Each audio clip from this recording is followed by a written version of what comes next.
বেরিয়ে গেছে দুখানা ব্রেক প্যাড। পুরো অবস্থা খারাপ, যতটুকু দেখে তোমরা বুঝতেই পারছো আশা করছি। অবস্থাটা পুরো খারাপ হয়ে গেছে। এবার নতুন ব্রেক প্যাডটা লাগানোর পালা। প্যাডটা মাত্র 120 টাকা নিয়েছে। হ্যাঁ গুলো মাত্র 120 টাকা দাম নিয়েছে ব্রেক প্যাডটা। মানে এইখানে নাটটা খুলে দিলে এখানে একটা এয়ার থাকে, সেই এয়ারটা বেরিয়ে গেলে ওখানে হালকা একটু লুজ হয়ে যায়। 3000 টাকা কাজটা 300 টাকা কীভাবে করানো যায়। মিলছে ব্রেক প্যাডটা, এসব দেখতে পাচ্ছ পুরো ফিটিং হয়ে গেছে, কাজ পুরো কমপ্লিট করে নিয়েছি। মডুলের ডিস অয়েলটা, যেটা মডুলের .4 যেটা লাগে ডিস অয়েল, এইটা আমার মাত্র পড়েছে 60 টাকা। মাত্র 60 টাকা পড়ে। যতটা ইজি ভেবেছিলাম ইউটিউবে দেখে, ঠিক ততটা ইজি নয়, অনেকটাই হার্ড, অনেকটাই টাফ।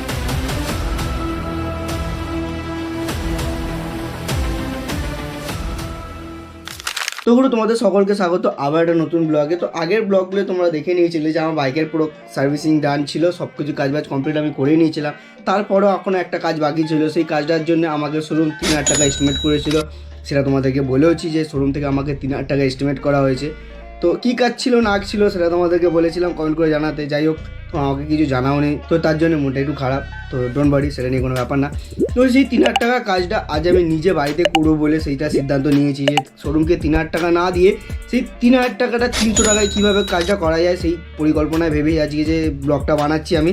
সেটাই তোমাদেরকে দেখাতে যাবো যে বাইকের কাজটা কি বাকি আছে না আছে সেটাও তোমাদেরকে দেখাবো, প্লাস কাজটাও করে দেখাবো যে কাজটা কী কারণে করছি, কীভাবে করছি না করছি সেটা সবটাও দেখাবো তোমাদেরকে। তো চলো, যে কী কাজ করছি না করছি সেটাও তোমাদেরকে দেখাই, প্লাস আমিও করি তোমাদেরকেও দেখাই, যে তোমরা বাড়িতে যদি কেউ করতে পারো তাহলে করতে পারবে। তো চলো দেখা যাক কী কাজ করছি।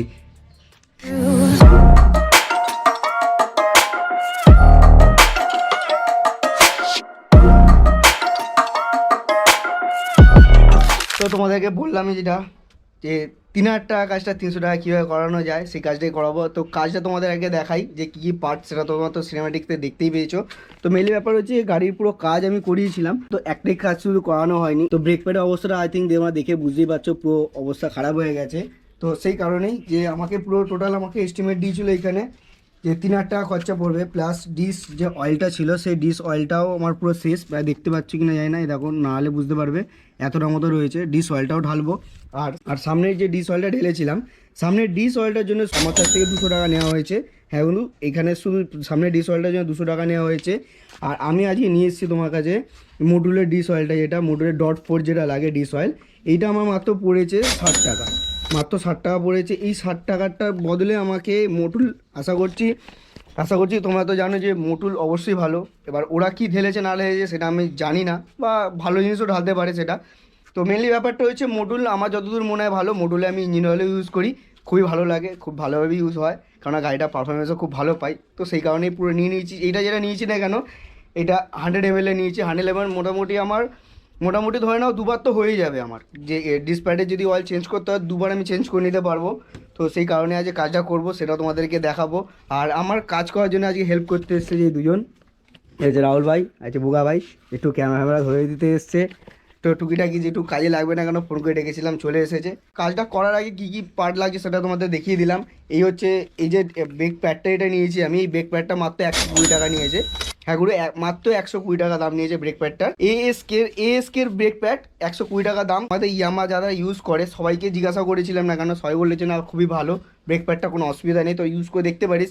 আমিও ইউজ করে একবার দেখতে চাইছি যে কত কিলোমিটার গাড়িটা চালাতে পারি, বা কত কিলোমিটার ভালোভাবে চলে গাড়িটা, প্লাস ব্রেকিংটা কীরকম কী কাজ করে না করে সেটাও দেখবো। যদি ভালো লাগে তাহলে রাখবো, নাহলে চেঞ্জ করে দেবো। সেটাও তোমাদেরকে নেক্সট কোনো ব্লগে তোমাদেরকে আমি দেখিয়ে দেবো যে কতটা ভালো চলছে না চলছে। তো চটপট চলো আগে চেঞ্জ করার জন্য তো দেখিয়ে দিই তোমাদের কাছে। এই যে এলাঙ্কির সেটটা আমি কিনে নিয়ে এসেছি। এ দেখতে হচ্ছে এলাঙ্কি সেট, 5 নম্বর এলাঙ্কি সেটটা লাগবে এখানে কাজটা করার জন্যে। 5 নম্বর এলাঙ্কিটা এটা খুলবো এখান থেকে। এখানে যে স্ক্রু দুটো আছে আই থিঙ্ক তোমরা দেখলে বুঝতে পারবে। এই যে এখানে একটা স্ক্রু আর এখানে একটা স্ক্রু, ব্যাস এই দুটো স্ক্রু খুলে দিই তাহলেই হয়ে যাবে। স্ক্রু দুটো খোলার আগে আমাকে এখান থেকে যে ডিস অয়েলটা রয়েছে, ডিস অয়েলের এই ক্যাপটা বা এখানে নাটটা খুলতে হবে। সেই কারণে এইখানে নাটটা খুলে দিলে এখানে একটা এয়ার থাকে, সেই এয়ারটা বেরিয়ে গেলে ওখানে হালকা একটু লুজ হয়ে যায়। তো সেখানে এই ব্রেক প্যাডটা যদি আমি হালকা, এখানে যে সেটে রয়েছে পুরো ব্যাপারটা, সেই ব্যাপারটা ঢিলে হয়ে গেলেও অনেকটা কাজ আমি সুবিধা হবে। তো চলো কাজটা চটপট করে করে নিই। 10-11 র্যাঞ্চ নিয়ে নিয়েছি একটা। সেই র্যাঞ্চটা এইখানে যে নাটটা আছে, এখানে যে নাটটা রয়েছে এই নাটটাকে খোলার জন্যে 10-11 র্যাঞ্চ দিয়ে এই নাটটাকে খুলছি। আহা, নাটটা সুন্দরভাবে খুলে গেছে। এই নাটটাকে খুলবো, খুলে এইখানে যে ক্যাপটা রয়েছে এই ক্যাপটাকে সর্বপ্রথম আমাকে ঢিলে করতে হবে। তো চলো এটাকে চটপট খুলে নিই।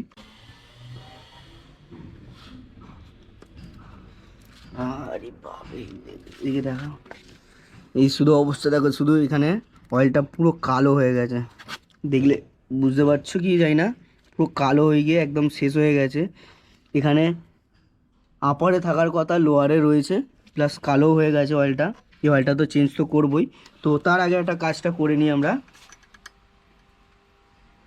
এই যে 5 নম্বর এলাঙ্কি, 5 নম্বর এলাঙ্কিটা দিয়ে এখানে যে দুখানা নাট রয়েছে, এখানে যে দুখানা নাটটা রয়েছে এই দুখানা নাট খুলবো।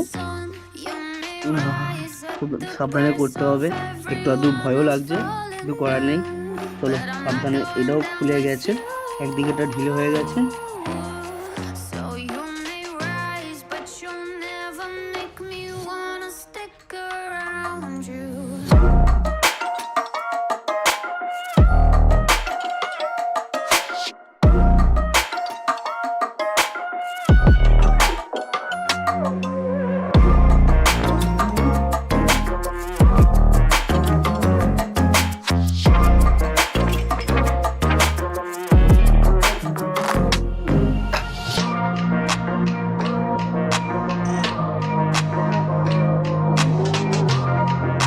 তো গুরু এই হয়ে গেছে, দুখানা নাট খোলা হয়ে গেছে, দেখতে পাচ্ছ, আশা করছি। অনেক কষ্ট করে খুলতে হয়েছে, তো অনেক কষ্ট করে খুলেছি।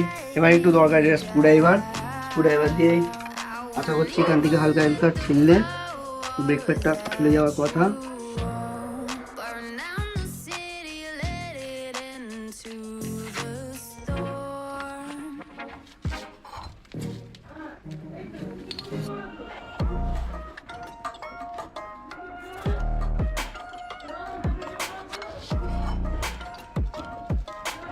গেউরো বেরিয়ে গেছে দুখানা ব্রেক প্যাড, পুরো অবস্থা খারাপ, যতটুকু দেখে তোমরা বুঝতেই পারছো, আশা করছি অবস্থাটা পুরো খারাপ হয়ে গেছে।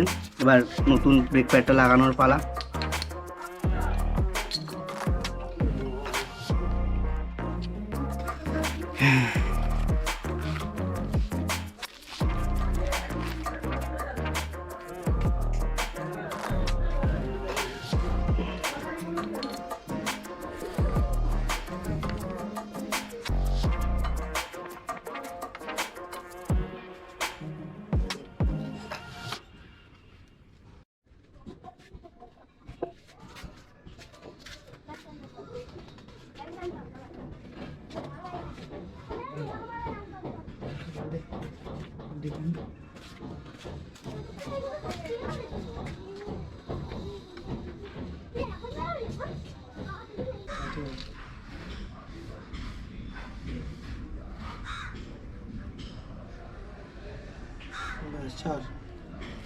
কি বলবো আর, কাল ঘাম পুরো বেরিয়ে গেল।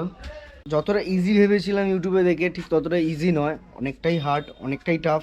কেননা আমি একা দ্বারা হচ্ছিল না, তারপর দাদা এসে আমাকে হেল্প করেছে, সেটা তোমাদের ভিডিওতে দেখালাম, দাদাও কাজ করছিল। তো কি বলবো তোমাদের, কাল ঘাম বেরিয়ে গেল। তাও মোটামুটি নতুন ব্রেক প্যাড একটু কম ধরছে, চালিয়ে এসে যেটা টেস্ট ড্রাইভ যেটা নিয়ে দেখলাম, তোমাদেরকেও দেখাবো যে কেমন কি ব্রেকিং ধরছে না ধরছে। তো তোমাদেরকে এবার দেখাই যে ব্রেক প্যাডটা ঠিক কীরকম সেটিং হলো, তারপরে তোমাদেরকে তো দেখাতেই হবে যে গাড়ির এই হচ্ছে ব্রেক প্যাডটা। আশা করি দেখতে পাচ্ছ পুরো ফিটিং হয়ে গেছে, কাজ পুরো কমপ্লিট করে নিয়েছি। কিন্তু মানে নতুন ব্রেক প্যাড একটু ব্রেকটা কম ধরছে, ভয়ও লাগছে যে ভুলভাল কিছু করে ফেললাম না। তো যে অয়েলটা থাকে না, হাইড্রোলিক, যেটা হাইড্রোলিকের যেটা কাজ করে, প্রেসার যেটা দেয়, সেটা নিয়ে একটু গন্ডগোল হচ্ছিলো, এয়ার নিয়ে নিয়েছিল, তো সেটার জন্য আরও একটু লেট হয়ে গেল। ডোন্ট ওয়ারি, কাজ মোটামুটি সব করে নিয়েছি, যদি কোনো প্রবলেম হয় না কেন একবার কাউকে দেখিয়ে নেবো। তো আর কি বলবো, মানে নিয়ে থেকে যে চেষ্টা করেছিলাম না কেন, করতে পেরেছি। আশা করছি ফেল হবে না, ঠিকঠাকই হবে। তো এই ভিডিওটা বেশি লং করবো না, এই ভিডিওটা এই অবধি রাখছি। তো stay tune my dream race family, দেখা হচ্ছে তোমাদের সাথে খুবই তাড়াতাড়ি নেক্সট একটা কোনো ব্লগে। ততক্ষণে জানাচ্ছ টাটা।